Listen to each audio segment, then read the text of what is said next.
So you probably clicked on this video because you had some questions like, hey, the Sirrus X 5.0 is a pretty cool looking bike, but how well does it last over 2,000 miles? And what things can I put on the bike that make it far more comfortable than it already is? And how come every time you put on a shirt without looking to see which side the tag is on, you will always put it on backwards? Well, we can probably at least answer the first two questions.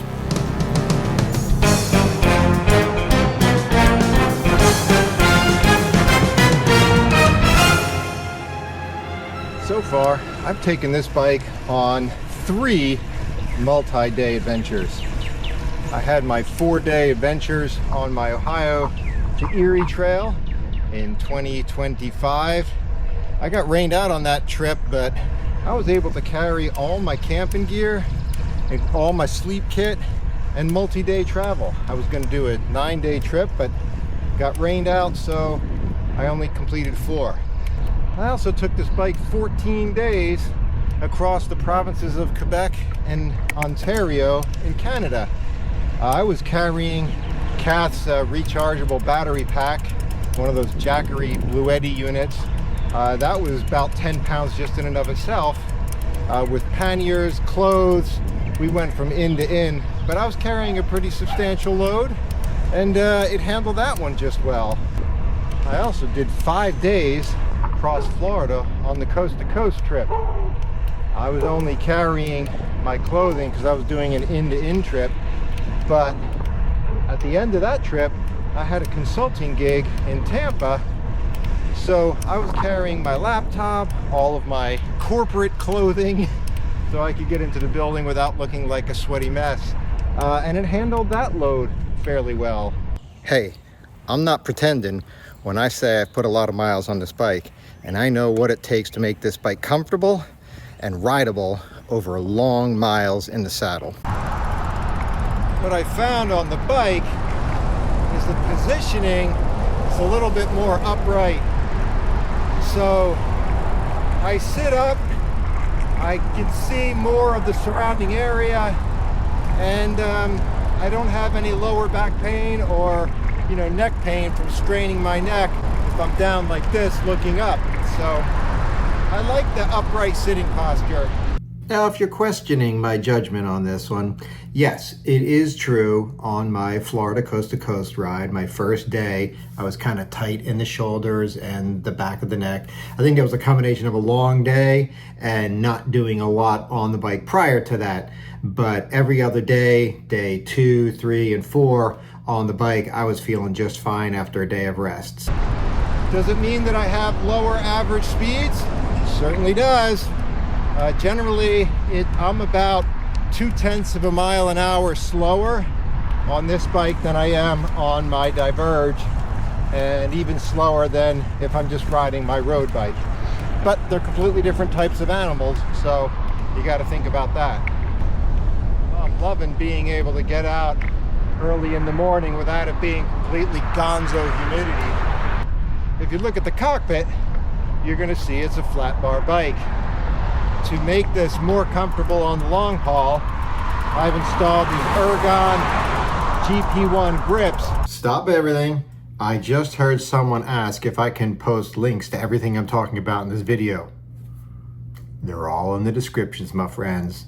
They help distribute the weight of the hands across a wider area, and over the long haul, way more comfortable than just the round bar ends.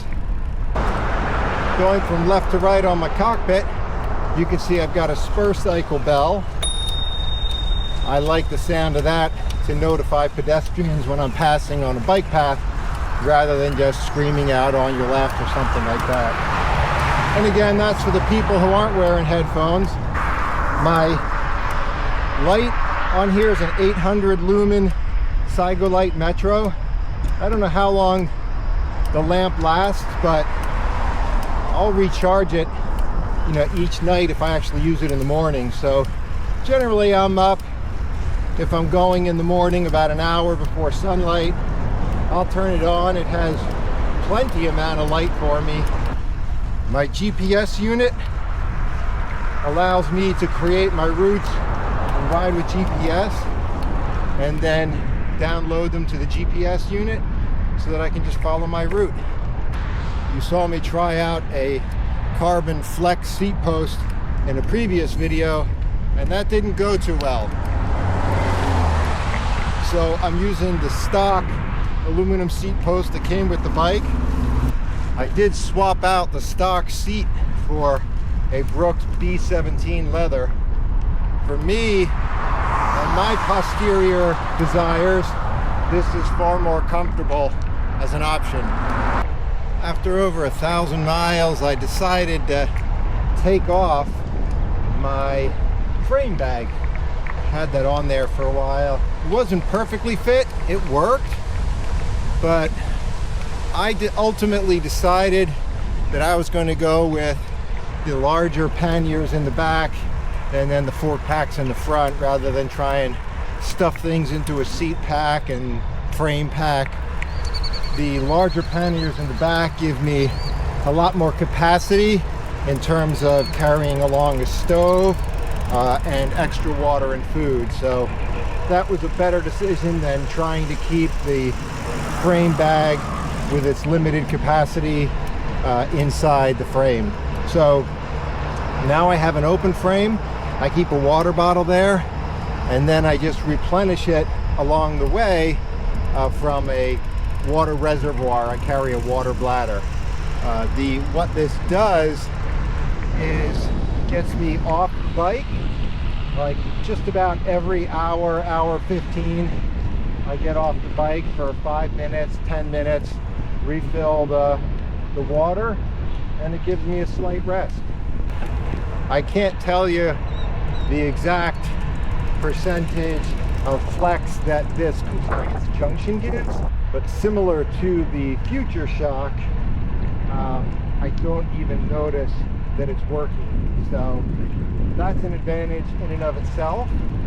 The bike just feels more comfortable over the long haul. So I can ride it all day long and still get off and be very comfortable. Future Shock 1.5 suspension right up on the headset up front. I think the best thing that I can say about this is I don't even know that it's working. It just kind of soaks up the bumps on the road. Might feel a little bit squirrely if you're used to a real stiff road racing handlebar connection, but not being able to feel all of the bumps on the road. Like right now I'm riding over basically a boardwalk, and the front of the bike and the handlebars very, very comfortable. All right, let's talk drivetrain. 2,000 miles on the original drivetrain, the original chainring, which is a 38 tooth, and it's connected to an 11 to 50 12-speed cassette in the back. It's a 1x. You notice that there's no room for a front derailleur to even attach, so your choices are 1x or 1x. This is Eagle NX, and it's been running flawlessly since I got it.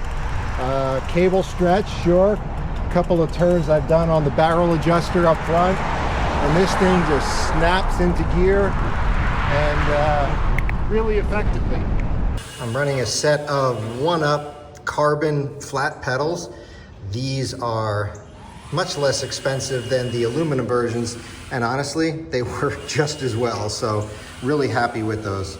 Stopping is provided by a pair of Tektro brakes, hydraulic disc up front and in the rear. 2,000 miles, and the hydraulic brakes still work extremely well. The hydraulic inside the lines so far has not needed to be bled, and they just provide excellent stopping power for the bike. Of course, I'm not screaming down the Alpe d'Huez or anything like that, but they provide great stopping power. This is the second chain on the bike. I replaced this at about 1,900 miles. It was just starting to wear, but I didn't want to take it down to the really worn status, because then I'm into replacing the cassette and the chain ring and all of that. I did replace the tires with Schwalbe G1 all-around 700 by 40. These replaced 700 by 38 Pathfinders. Those tires had, about 2,000 miles on them, so I swapped these out from my Diverge. They provide a little bit cushier ride. These have about 2,500 miles on them, and they're still going strong, so we'll see how much longer they go. I do find that these tan sidewalls are a little bit cushier, and they provide a little bit plushier ride. So that combined with compliance junction and softer seat, this is a very comfortable ride. Twice I was stuck on a tubeless setup where the sealant just didn't seal up the mess. So trying to replace that with a tube, it got really messy, putting a tube in there, and I just decided, I'm just gonna go back to tubes. I carry 2 of those TPU tubes with me as spares, so I can replace a flat and then get off to a bike shop and get another replacement. Plus, having a second spare allows me to help somebody else out on the road to get them back online. My Ortlieb fork pack racks up front carry 2 5.7 liter fork packs from Ortlieb. These are designed, the hardware and the bags, by Ortlieb. They snap right on the fork packs. It required a little bit of custom configuration here with the little metal and rubber band to keep it up top, because this only had 1 fork mount. But putting in 1 fork mount, 1 of the Ortlieb metal band racks, this thing holds generally about 6 to 8 pounds on either side, and that's more than enough for me to carry. This for, 8 years or whatever, sponsored one of their Kickstarter campaigns. This is their original carbon hoop. They have much more capable racks now, but this is still working, so why get rid of it? It attaches to an axle clamp and then to the seat post rack. 2 22-liter bags on either side connect right to the rack, and I'm good to go. So this is my rear solution, 22 and 22, 44 liters in the rear of carrying capacity, and 2 5.7, so roughly about 11 liters in the front. More than enough space. I felt like I needed a conclusion, and the conclusion is, should you buy this bike? Well, only you can make that decision. But if you're looking for a bike that's comfortable for paved roads or bike paths, crushed gravel, or very light like C&O hard packed dirt, this bike will handle that. If you're looking for a bike that's going to give you a more upright sitting position where you can kind of see everything and you're okay with a little bit slower speeds, this bike is for you. If you're looking for a bike with a flat bar so that you have the upright position, the bike is for you. If you're looking for something a little bit more aggressive, if you're looking for something with a wider gear range, if you're looking for something to race faster, then probably look towards maybe a gravel bike or a road bike. But for an adventure package where you can just strap bags on and just go all day long, this is a pretty comfortable ride. So, Adventures with Paul star rating, 5 stars, baby. Catch you guys on the road.